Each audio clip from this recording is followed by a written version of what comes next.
పేగుబంధం ఉంది కాబట్టి తల్లి బిడ్డలని సహిస్తుంది. కానీ ఏ బంధం లేకున్నా సరే మిమ్మల్ని మరో అమ్మగా మారి సహించేదే ఒక భార్య మాత్రమే. ఒక స్త్రీ భార్యగా భర్తను అర్థం చేసుకోవాలి, తల్లిగా పిల్లలను కూడా అర్థం చేసుకోవాలి, ఇక కూతురిగా తల్లిదండ్రులను అర్థం చేసుకోవాలి, కోడలిగా అత్త మామల్ని అర్థం చేసుకోవాలి.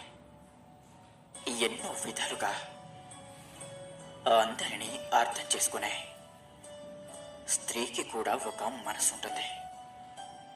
తనను మాత్రం ఎవరూ అర్థం చేసుకోరు. మనసు లేని మగవాడు ఆడదాన్ని ఆట బొమ్మలానే